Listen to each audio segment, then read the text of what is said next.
verbal riot. Guys, welcome back to the show. Man, it's a big day today. I actually should have thought better about scheduling this show today because I so as soon as I scheduled it, as soon as I put it in to YouTube that I was doing it at 5 o'clock, I realized today is the big day. Today's the debate, right, between sleepy Joe Biden and convicted felon Donald Trump, right? Battle of the seniors, right? Because that's the best America has to offer, I guess, at this point. Two old guys who really can't do a whole lot to change the shift of this country, if we're being honest. But here we are pretending to care about this debate that's going to happen in about 50 minutes. And here's the thing, guys. If you want to watch it, that's great. That's fine. If you're really into this and you get your juices going, by all means, watch this debate. But if we're being honest, it's being hosted by CNN, right? It's being hosted by CNN, who is very biased against Donald Trump. And there is literally a laundry list of rules that have never been applied to any other debate, but applies to this one. All of them favoring Joe Biden, and that's even if he's competent, or if he's what's the word I'm looking for. I just don't think Joe's going to be all there. If we're being honest, I think Joe is. I think he'll be there in body, but his mind is going to be somewhere far away, pooping his pants as he's done several times in the media recently. Now, by me saying this, it doesn't mean that I am pro-Trump in any of this, because, like I said, I'm politically homeless in all of this. But I these are our best choices, I guess, in all of America, in all of politics, in all of leadership. Donald Trump and Joe Biden are our best shots. That's the best America can offer, right? I don't know. I'm tired, guys. I feel like my soul is tired at this point of this country. Don't get me wrong. I love this country. I love America. I just don't love the politicians. I don't love the politicians. I love this country. I am all red, white, and blue. Would die for my country. I don't like the politicians because they're the ones ruining it for all of us. And we have to pretend to care about this debate tonight for some reason. I don't care. No one's going to win, guys. No one's going to win this debate. Because if you're for Trump, you're going to be with Trump after this debate. If you're for Biden, you're going to be with Biden after this debate. This is a formality. This is nonsense. It's a show. It's pro wrestling, is what this is. The only thing that would make this more interesting, to be honest with you, is if someone gets hit with a chair during the debate. Now that would be cool. That'd be something fun to watch, right? But I have a feeling it's not going to be that entertaining. So, in other news, guys, I feel like I've gotten to the point where I've gotten, very comfortable about just talking about my life. And I'm going to tell you guys something. I'm going to be really honest with you. Doing this show right now today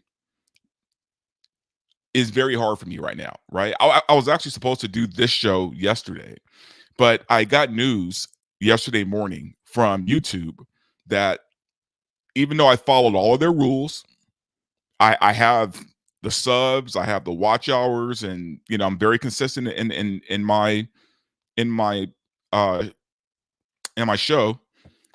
They decided to not monetize me because of reasons,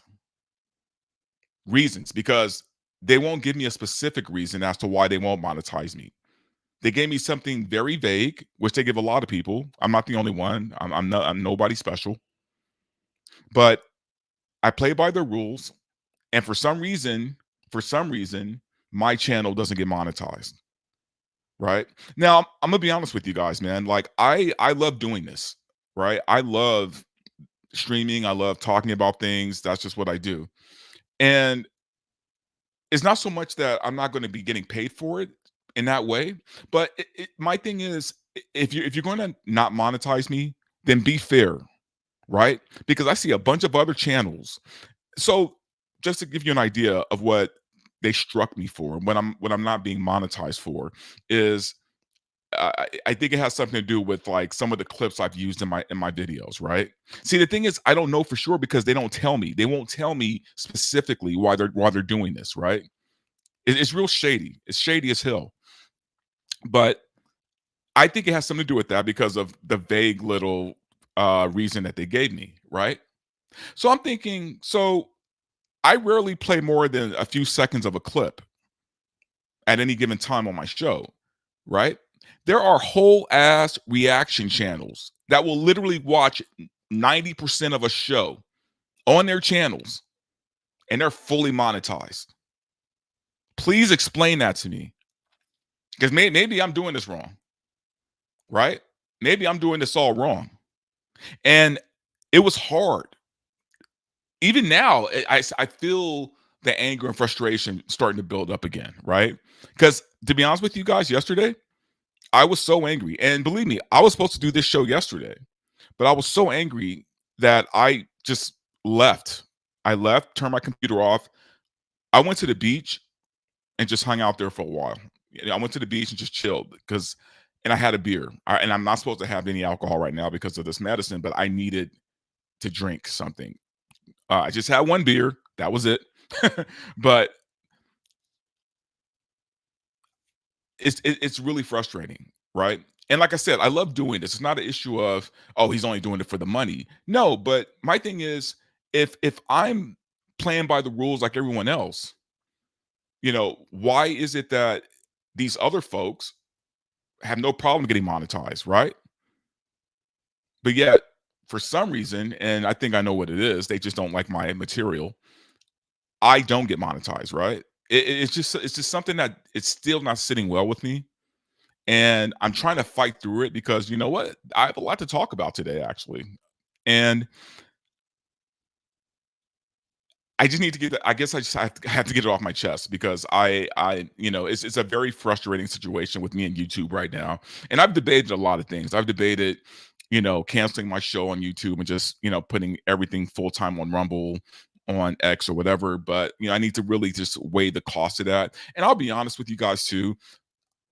I really, really wish in my soul of souls that there was some real competition for YouTube because unfortunately, Rumble isn't exactly a big competitor for YouTube right now. They're not. They have some viewers, they have some. It's growing slowly, but there's no real competitor for YouTube. And this is what happens when there's no competition. We've seen it with Google, we've seen it with Facebook, we've seen it with so many other things. When there's no competition, these companies feel like they could just do whatever the hell they want. And I guess technically they can because it's their company. But when there's real competition, they gotta play a little different. You know what I mean?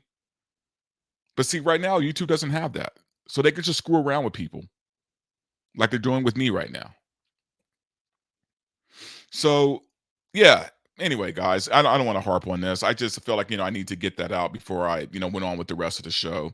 It is bugging the hell out of me, if I'm being honest. But at the same time, that's something I just have to deal with, and I'll figure out what the best direction is for my show moving forward. For now on, guys, I'm still going to be doing it on YouTube right now. I'm still going to be doing it every week. So don't worry about that. I'm not leaving. But yesterday, if you had asked me the same question, I might have had a different answer for you. Okay. But today I had a chance to clear my mind and I'm just going to kind of fight through it. So anyway, that's it. That's the drama of the week on my end. But let's talk about some better news.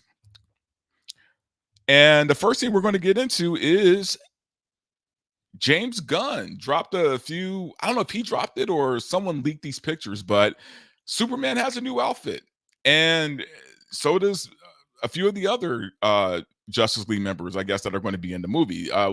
We only got pictures of Superman and Mr. Fantastic, Mr. Terrific, but I'm not feeling the new Superman costume, and I'm gonna show you guys what I mean by that. So this is the new Superman outfit, and it's played by the actor is David Corenswet, I think his name is Corenswet. Terrible name, but he's the guy who is replacing Henry Cavill. Okay, so if you take a look, I mean, he does have the traditional Superman outfit, right? He even has the underwear, but I don't know. There's something about that look for me that it, I'm not feeling it. Like I'm not feeling it. And maybe I'm wrong. Maybe I'm off, but it seems very clunky, right? Like it seems very boxy. It's wrinkled in places. Now I get it. This is probably like a behind the scenes shot. This is probably behind the scenes, and it's going to look very different, on film. I get that. Okay. And I just don't know if it works for me. And I'll tell you why. Because we've already had Henry Cavill, right? And if you put them side by side with each other, I mean, right? Like, and again, this is a behind the scenes versus in screen. So I'm not going to, completely dump on the guy or the costume completely, but there's something about it that I can't put my finger on that I'm not liking. Also, just compare it, just him next to Henry Cavill. Like Henry Cavill looks like Superman, right? Like he looks like Superman. So I don't know. The verdict is still out. I really don't like these kind of pictures. If I'm being honest, I don't like the pictures where they're still in production or pre-production, and we're not really seeing how it's supposed to look. Because when we see pictures like this, we make these judgments, right? Like really quickly, and it's not fair to the movie. It's not fair to the actor. So I'm gonna wait until I see it like a trailer, right? When I see a trailer, then I'll make a full judgment on it. But for now, I'm just saying, so far from what I've seen of it, there's a lot about it that I'm not exactly feeling because it feels like it wants to be new school and old school at the same time. If you get what I'm saying, right? Like it seems like it has the trunks, like the old school Christopher Reeve Superman, but the rest of it seems like it's trying to be super modern, and it's kind of clashing. So I don't know. I don't know. Some maybe you guys like it, and you can tell me in the comments, but I'm still kind of iffy on it. Now, along with Superman, though, we got a picture of Mr. Terrific. I keep calling him Mr. Fantastic, Mr. Terrific, who he's not a very well known character. Okay, in DC Comics, he's basically his power is just that he's super smart and he's a great fighter, right? He's a tech genius, and I'm gonna show you a picture of him right now, right? So this is on the left. That is the comics version of Mr. Fantastic. On the right is the actor playing him. The actor, I believe his name is Eddie something. Eddie Gathaji, I guess. I don't know. But that's the actor who was playing him. And so far, from what I could tell, it looks pretty good. I mean, they definitely got the jacket right. Um, and again, for this to be a pre-production picture or a production picture is it's not bad. So that looks good. But here's the thing about what's weird about this. Okay, what's weird about Mr. Terrific is Grace Randolph had something to say about Mr. Terrific, but not about his costume, right? Not about the actor. She had a weird uh opinion about Mr. Terrific, and I'm going to show you what I mean.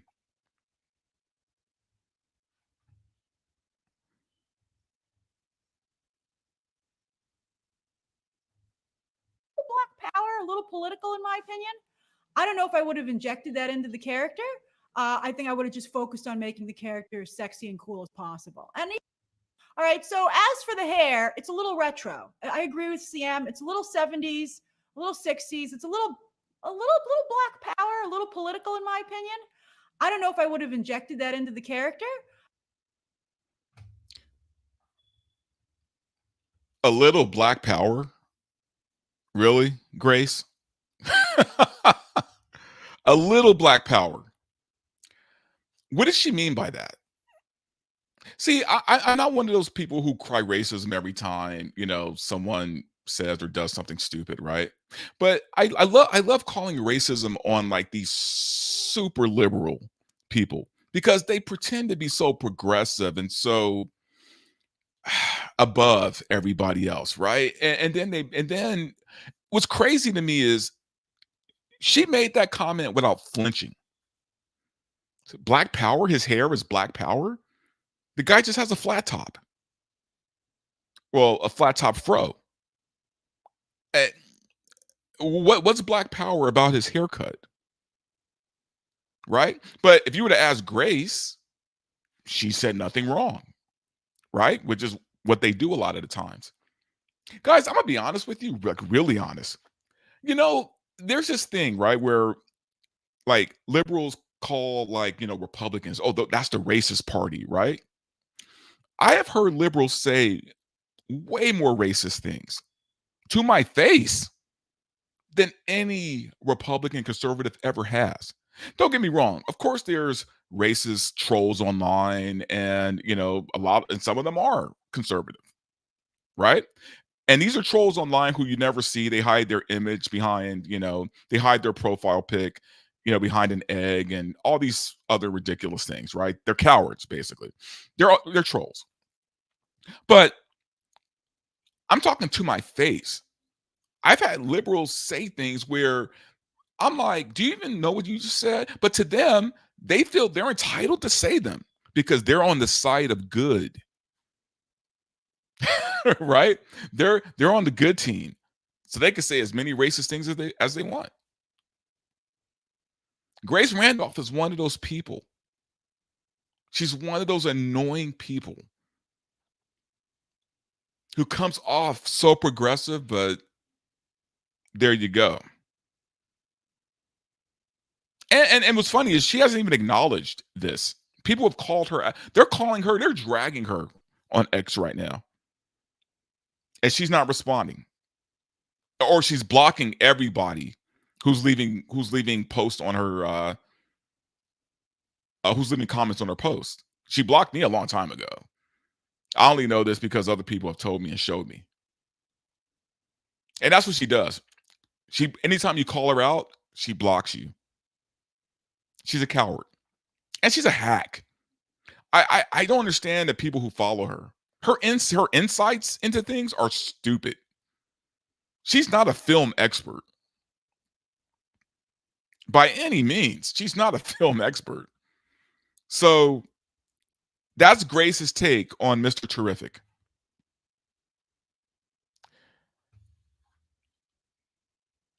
I'm going to get to some of these comments now. All right. And thank you guys for tuning in, man. Greatly appreciate it. So, okay. First comment is from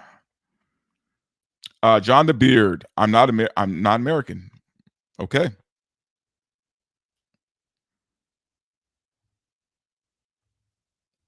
All right. We got again from John the Beard. You mean rich entitled chicks explaining racism? How was that 98% of these Karens are entitled chicks and 79% of those white chicks?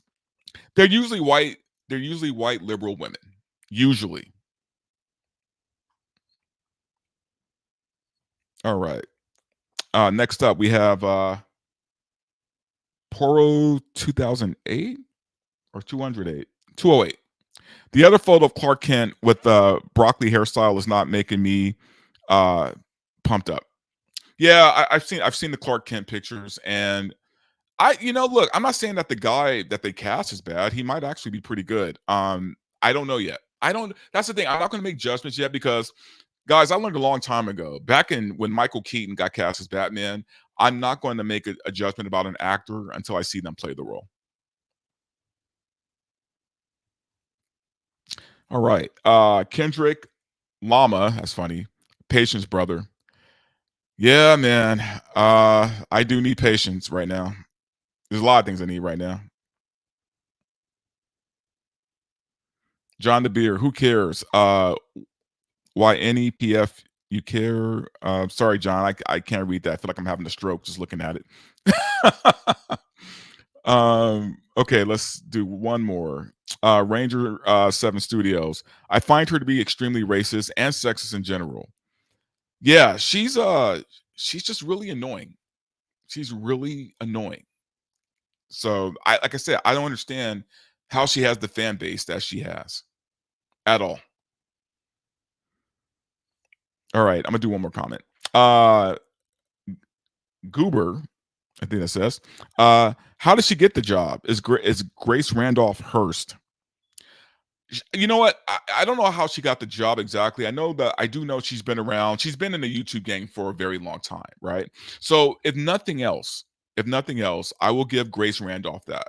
She has been in the YouTube sphere for a very long time. Like, okay, probably before monetization. So I, I don't know. She built a following. Maybe at one point she was good, and then she just became a terrible hack. I don't know. All right, I'm gonna move the show forward because I want to try to be done by 6. Because I know a lot of you guys want to watch the debate, so I want to kind of keep the train moving, and which leads me to my next topic, which I wasn't sure I was going to talk about this, um, just because I haven't really watched this season all that much. I've seen 3 or 4 episodes so far, and I'm done. I'm done. So, but I'm gonna get into Doctor Who, and it's funny because I never really talk about Doctor Who on my show, mainly because you know by the time I started my show, and this was about a year ago, Jodie Whittaker was still the Doctor, and I didn't watch any of her stuff. I watched the first 2 episodes and quit. So I just didn't feel the need to cover Doctor Who on my show at all, right? I'm gonna be honest with you guys, man. When I saw right before the Christmas special, and I saw all the things that were happening, right? Like Russell T Davies coming back, and this is before he opened his mouth, and David Tennant was coming back. I was like, oh, this might be good. Maybe they're trying to uh get the train back on the track, right? Like maybe because Jodie Whittaker's run was awful. So and they lost a lot of fans during that run, including myself. So I thought, okay, maybe they're trying to get the fans back. So I was excited. And then Russell T Davies opens his mouth, right? And he cast a new doctor, right? Shuti Gawa. And sh- if I'm being honest too, Shuti Gawa is a good actor. He's a good actor. I've seen him in other things. I actually like the actor. He's a very outspoken, black gay man who works in Hollywood.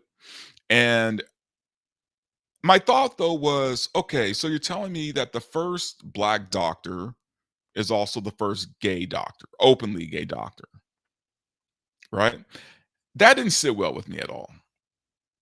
It felt like 2 quotas were being checked off the same box. But I was like, you know what? Let me give it a chance. Let me give it a chance. But then Russell T Davies went on this tear about he wants to offend all the homophobes out there. So this is going to be this like the gayest Doctor Who ever, and he's going to put it in our faces, and he doesn't care what happens. And the writing has shown that, at least just from the first 3 or 4 episodes I've seen. It's all about the agenda for him.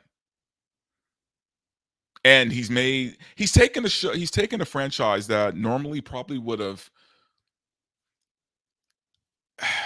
gotten the fans back on track if he just would have given us like good writing. But his whole emphasis on this new Doctor Who is about homosexuality, queer life, right? And it's funny. I feel like when people like him and Leslie Headland and just people like that do stuff like this, it's almost like they're hurt children, right? Who are trying to get back at the bullies who made them feel small. So what do? They take the franchises that we love because they've gotten into these positions of power, and they're going to destroy them.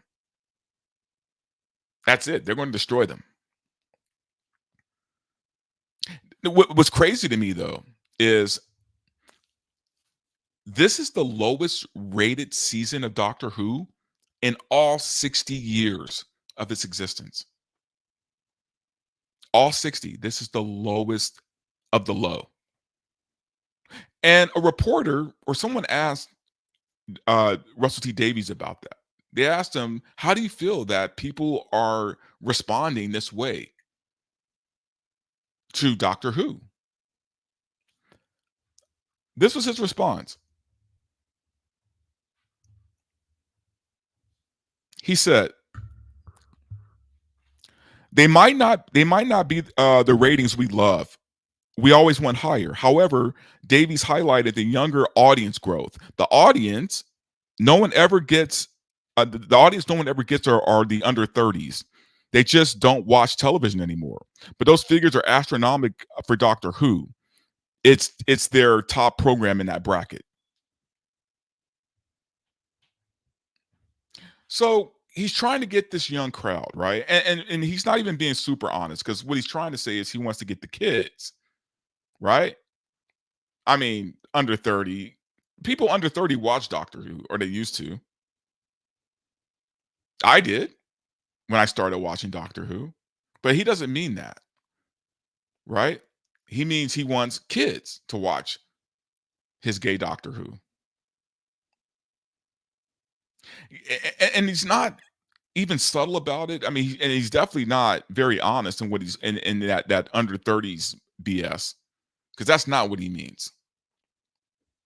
But see, even though he's sitting on the worst rated show, the worst rated Doctor Who of all time, he doesn't care. He's not even fazed by it. He says, sure, we'd love for the numbers to be higher, but oh well. I'ma still keep pushing my agenda. Regardless. And guess, you know, there was another quote. Before I move on to what I was going to say, I want to show you how the rest of this conversation went.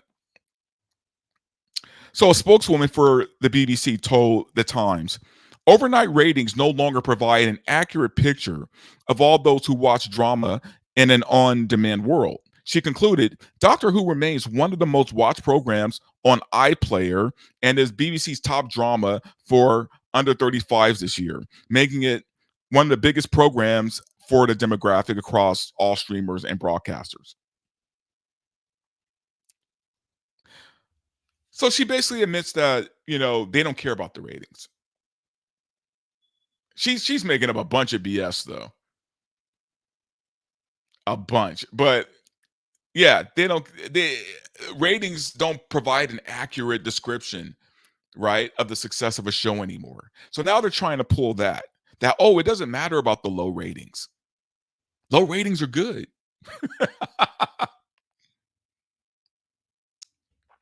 This is stupid. This is it's stupid in a way that you know you guys. Do you know how long Doctor Who has been around? It's been around since the 60s. It's been the most consistent franchise ever, and they don't care that they're destroying it. And funny enough, You look at Doctor Who, you look at Star Wars, look at Marvel. They're all under the same umbrella, right? They're under the umbrella of the House of the Mouse. Weird how that works, right? I'm going to make a transition because this is actually on par with what I'm going to talk about next. But I'm going to take a few more comments before I do that. All right. Neil says, if all these series have to offer, uh, but identity politics and horrible writing, I don't care to watch. I don't care to watch it. My time could be spent elsewhere. I agree with anime, manga, video games, good older stuff. You know what, Neil? I completely agree with you. There are better things to do with your time, man. Life is short. Don't spend it watching garbage. Just don't.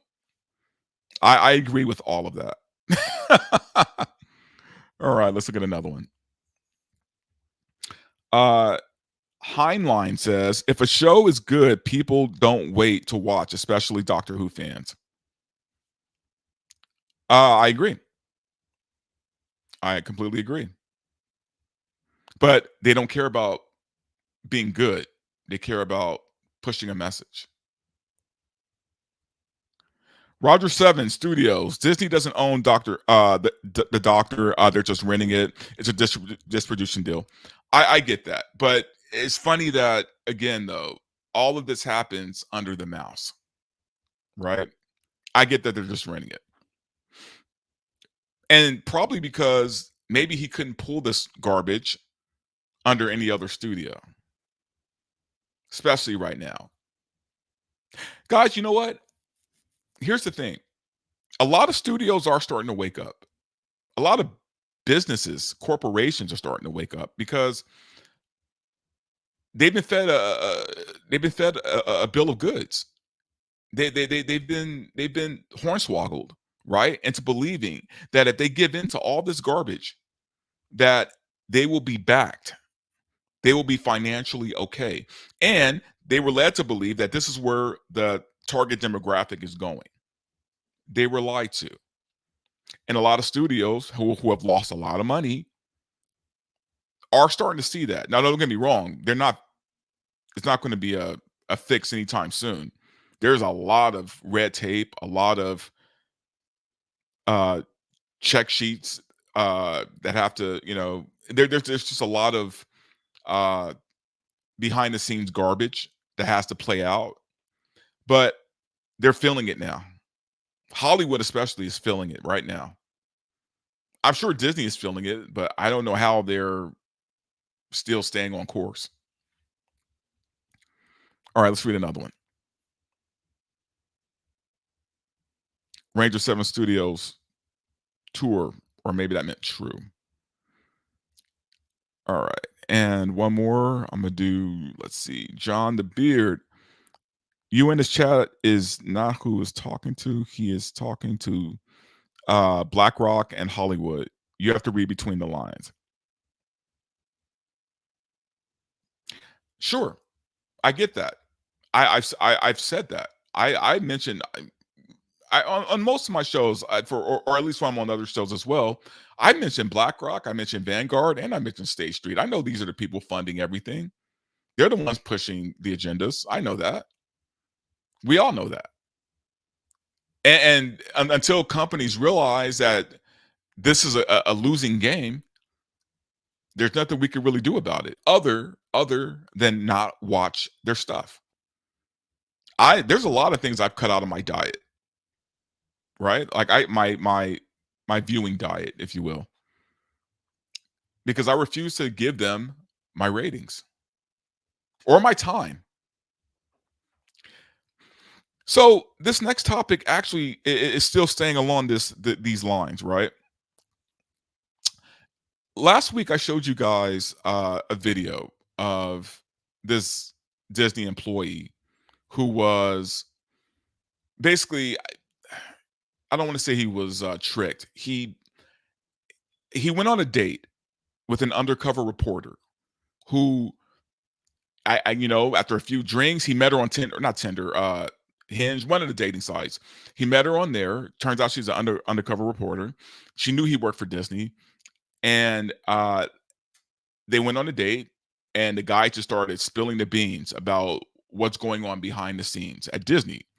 I mean, if you guys remember, I played this video. Certainly, there have been times where, there's no way we're hiring a white male person. Just kind of unspoken. There are times when it's spoken, but How would they say it? there's no way we're hiring a white male person. They say Like straight to you? Yeah. So yeah, that guy was saying that Disney was telling him and everyone else who works for the company that they will not be hiring white males for anything. Right? Wherever you are as a white male in Disney is where you're going to stay. You've reached your cap. Apparently, there's a part 2 to this. This thing is ongoing, man, because there's another person who went on another date with another reporter, or it might be the same reporter. I'm not sure. I know they all work for the same media company, and I forgot what the media company is called. Forgive me. I think it's ran by some guy named Jake something. I can't remember his name. James O'Keefe, not Jake. But there's a part 2 where another guy who works at Disney is talking about what's going on behind the scenes there. Right? I'm gonna show you right now. It's important, I think, for me to see, the LGBTQ stories and, especially for kids so that they can understand all of that and introduce it to them just so that they're comfortable and all this stuff. Do you think that Disney, makes that a priority? I think they are. Do you think it's authentic? Not quite. Netflix does it better. So she was kind of, asking him about LGBTQ stories for kids, right? And she was lying, saying that, oh, that's something she wants more of, right? And he was just kind of like, yeah, they're doing that. And then she's like, but it doesn't seem authentic, right? And he was like, oh, no, it's not authentic. So here's the guy saying all this stuff they're pushing isn't authentic. It's not. It's all manufactured, basically, right? And I want to continue on with what they were talking about because I want to just kind of get the whole picture. In our show, we insert diversity when it's not really organic to the story. It kind of stands out. It just feels like a weird. Orchestrated. Yes, that's the word, orchestrated, right? We did a show called Death and Other Details. What's it called? Death and Other Details. Okay. It just came out a couple months back. Now, it's a whodunit. George Starcross, the main lead was a really big actor. He is a really big actor. Okay. It flopped. The audience didn't connect. According to Dave, the cause and failure of one of Disney's many flops was again attributed to trying to force DEI into programming where it was not only out of place, it was highly inauthentic. It happens. Yeah. But, if you did the analysis, the post-mortem of it, you're just like, why? Because the story, they just tried to feed in so much. So, for YouTube reasons, I can't play the whole thing, but I mean, you get the picture. He was talking about a movie that Disney made and produced that flopped so hard because of the fact that it wasn't genuine, it wasn't natural, it wasn't organic, like he was saying. It was a checklist, basically. They had a checklist and they wanted every single type into this project, and it failed miserably. So much so, I've never even heard of this thing that they were talking about. This project that they mentioned. I don't even remember hearing about it. But guys, we're okay. See, there's again the shields, the YouTube shields out there who fight so hard to protect every single Star Wars and MCU or whatever Disney project comes out of the mouse, right? They call us, bigots. They call us, rage baiters, all these things. The funny thing is, we're right. These are people who work Work for Disney. And I'm not talking about Disneyland. These aren't people giving you churros and and snow cones, right? These aren't people in costume taking pictures with kids. These are the higher ups of Disney telling you that this is what's going on behind the scenes. Are we still the bigots? Are we still the bad guys and calling them out on this? Were we wrong? No. Hell no.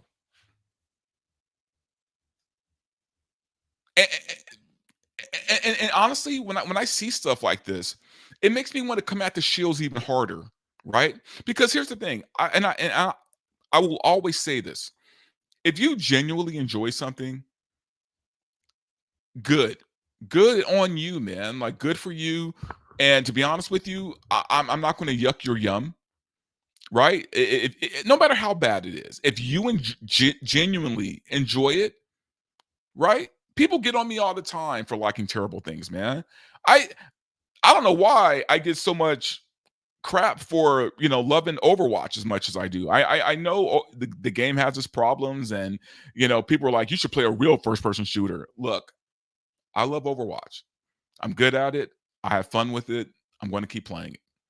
I know it's like cheesy to say that, I guess, and for some reason, but I don't care. There's certain things I like that I know other people don't like, and that's fine because I like it. But I'm not going to sit here and tell you that you're a bigot or that you're wrong for not liking what I like. You get what I'm saying? It's Disney. I honestly, from a business standpoint, I don't understand this company at all. I've never met a company who puts profits secondary to personal agendas. Like, that baffles my mind. Like, and I get it, right? Like, it's Pride Month, and all these corporations always sell their ass during Pride Month, right? They always, all of a sudden, everybody's gay during Pride Month, right? All these corporations are wearing their rainbow pins and their, all of a sudden, everything's a rainbow for these corporations, right? And then July 1st, all that shit is gone. Because it's BS. We know that. For some reason, the LGBTQ community doesn't know that because they think they're being supported. It's like, dude, they're trying to sell sodas here, right? They're trying to sell shorts. They don't care. They don't give a shit about your community or your cause. Disney, on the other hand, people will call us crazy when we say they've been infiltrated by activists. Guys, are we wrong? Can you honestly look us in our face right now and tell us we're wrong after hearing this? After seeing people who work at Disney, two separate guys, two separate dates, talking about the garbage that's going on. And from what I'm hearing, there's another tape coming, I think next week. So there's a part 3 to this. Like, this is wild stuff, man. Like, and I'm going to keep covering this because I'm fascinated by what's going on here. Because these guys are getting drunk and loose lips are moving. Okay, these guys are saying some stuff, and they're probably going to get fired. I guarantee you, they're going to get fired. I can't wait to see what happens. I really can't, man. I just don't. I guess I just don't know how long you can keep doing something like this and keep losing money and still be a viable company. I've worked in marketing for 30 years. I don't understand this new model.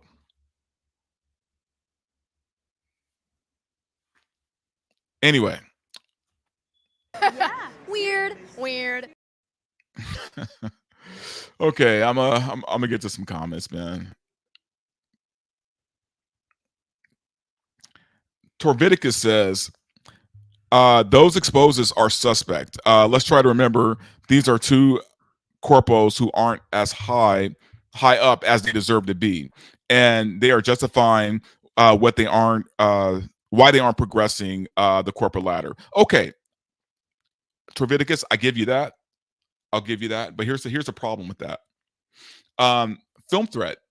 Film Threat did a whole expose about these studios and their checklist and what and who they will hire, who they won't hire. This isn't, believe it or not, this isn't just a Disney thing.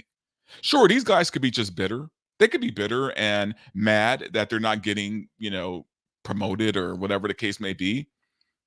But we're hearing this from a lot of people that like these two guys are just the two videos I'm showing you, right? If you go to Film Threat right now, they have a thing called the D files, right? They will show you like line by line what's going on at these studios as far as their hiring practices, as far as the check boxes, as far as all that garbage that goes on.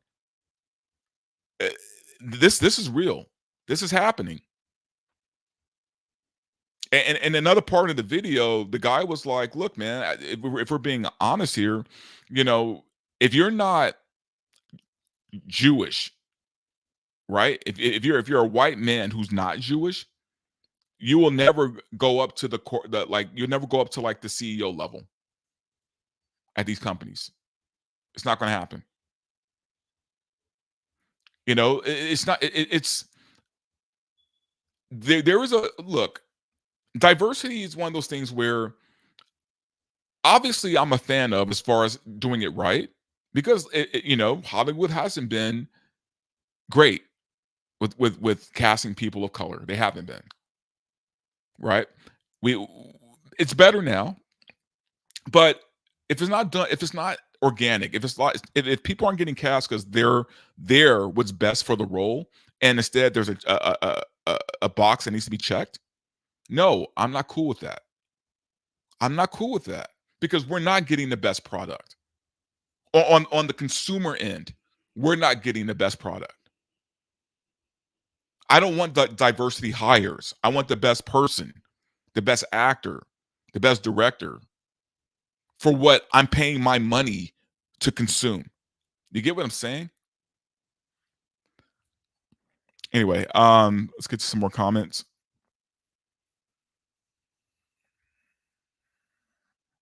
John the Beard, what marketing? No, I mean, I'm just saying, man. The way a lot of these shows are being marketed now are, hey, look at our diversity, right? It's not about the story or about the plot. It's about, hey, look what we're doing. Look at these different faces in our show. That's what's being marketed, not the actual show, not the story. And that's what people are pissed off about.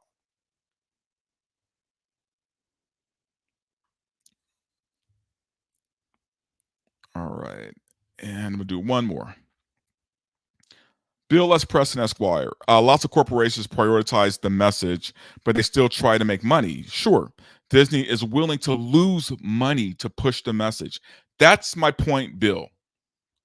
That's my point. Is for them, it's message first, then success. That's what I don't understand. Look, if it was all about a grift, I understand that, right? It's like, hey, let me use this diversity theme because it's going to make us this amount of money, right? Like that's a grift I get. But when you're doing the grift, knowing you're going to lose money and lose customers and lose an audience, knowing you're going to, that's weird to me. Because then why are you doing it? Why are you doing it? Which means it's not a grift.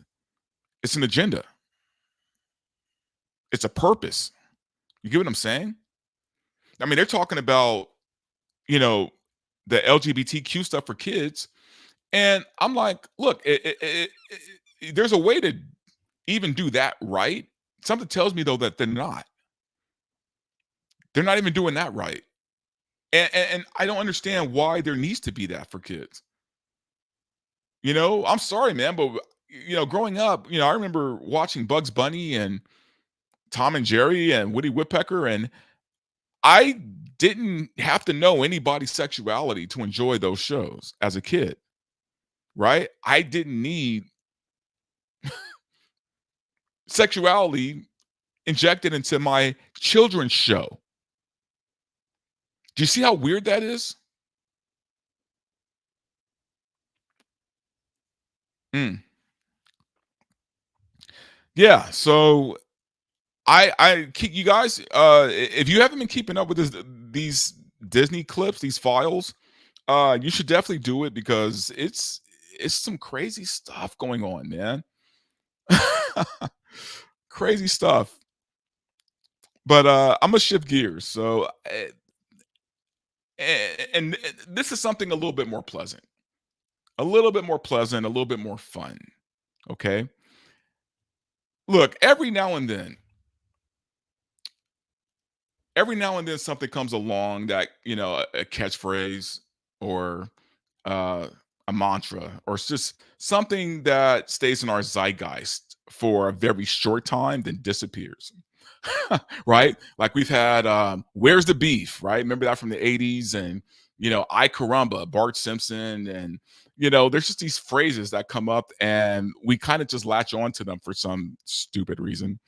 And 2024 is no different, because I was kind of wondering, hey, things are a little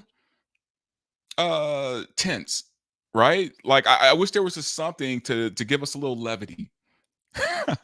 And then along comes this girl. Answer this. You got it. What's one move in bed that makes a man go crazy every time? Oh, That you do? gotta give him that Hawk Tuah and spit on that thing. You get me?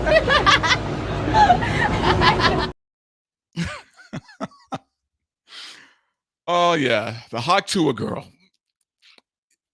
Look, man, I have no bad things to say about this girl.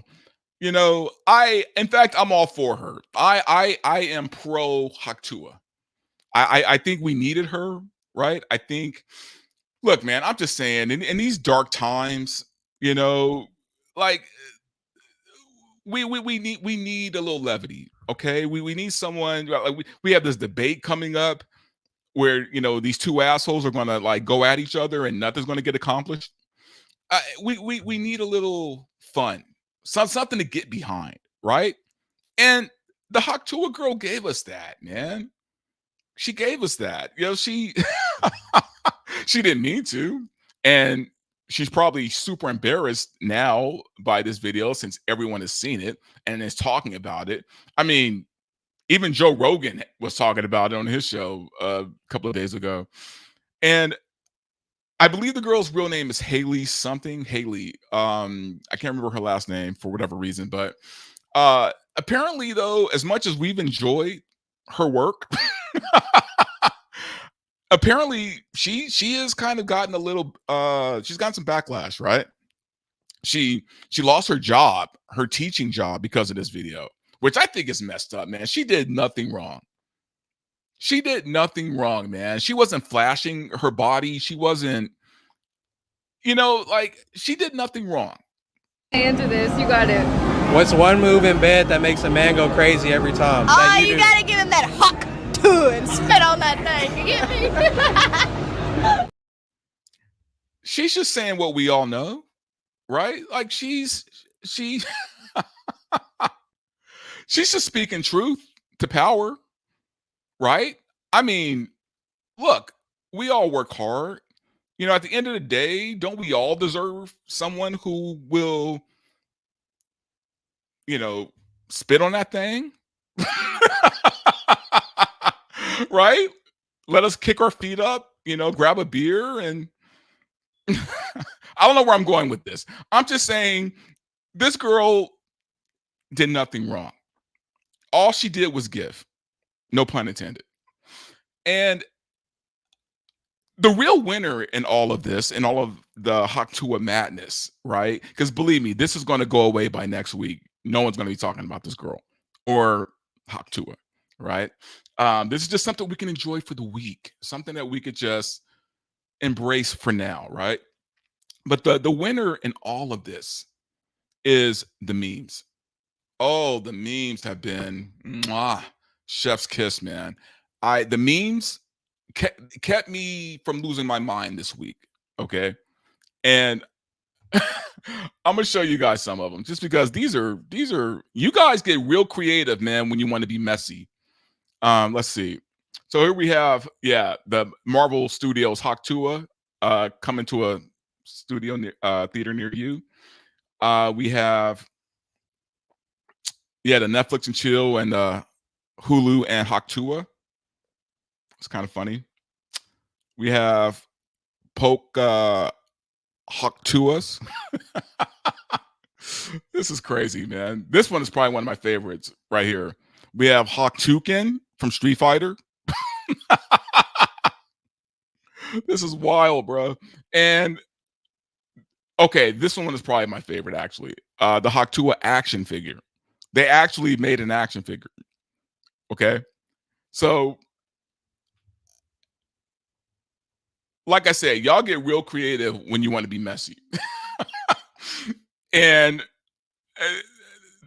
the weird thing for me, though, is this video is out there. It's been seen by probably everybody in the world at this point, right? And the first thought that came to my head, though, when I saw it was, man, her grandchildren are going to see this video, right? Like, her grandchildren are going to know her as the Hawk Tuah girl. Sorry. Right? Like, they're going to be at school, right? And have to explain that their Nana was the Hawk Tuah girl. That's crazy stuff, man. But you know what? For me, she brought a lot of joy to my week. I salute her. We'll all forget about her next week. I hope she gets her job back, or at the very least, gets a better job because of it. I just, I hope she doesn't go to OnlyFans, because I feel like, although she would probably make like 5 million right now if she went to OnlyFans, she would make an easy 5 million, I think. But I don't want that for her. She seemed like a nice girl, good country girl, right? Just out having a good time. I think they were like at Mardi Gras or one of these street parties in the South. She's definitely a Southern girl.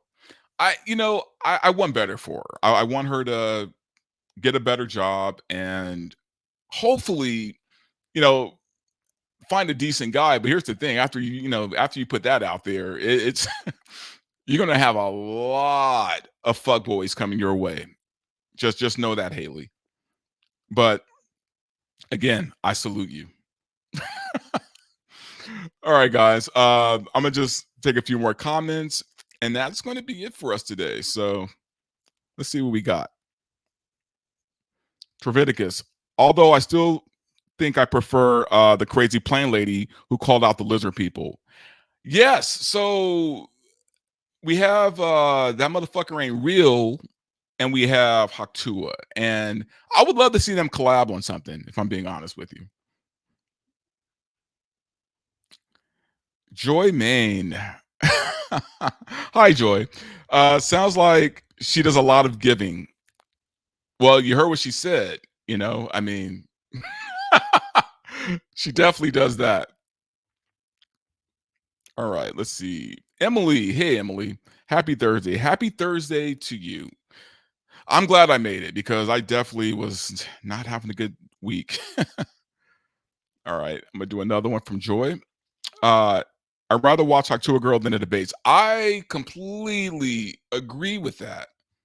I absolutely agree with that. In fact, I would love for Hawk Tuah Girl to moderate the debates. All right, let's do another. She's probably not embarrassed at all. Ranger 7 Studios. I hope she's not. She has nothing to be embarrassed about, right? She was just having a good time. So shame on us for trying to shame her, All right. Bill S. Preston Esquire.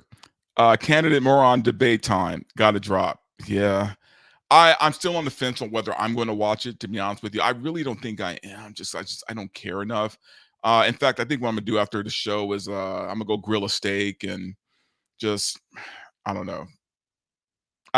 Watch some anime. I need to catch up on My Hero Academia anyway. So maybe I'll do that. All right. And one more from Joy. Grandma spits. Yes. Yes. I hope she keeps that attitude. I hope she keeps that attitude well into her 80s, right? I hope, when she's at the old folks home, uh she's still having a good time, taking her teeth out and spitting on that thing. Anyway, guys, that's it for me. I'm going to leave it at that because I feel like if I keep talking about this girl, I'll probably end up getting in trouble with YouTube again for some stupid reason. But it's been fun. I'm glad I did it. I'm glad I did the show, regardless of the kind of week I had and the news I got from YouTube yesterday. I feel like I needed to, kind of just get this out of my system. And actually, I do feel a lot better now. So thank you guys for tuning in. And yeah, man, I'm still going to be here. Don't worry. Make no plans on leaving just yet. But I will talk to you guys next week. So have a good one.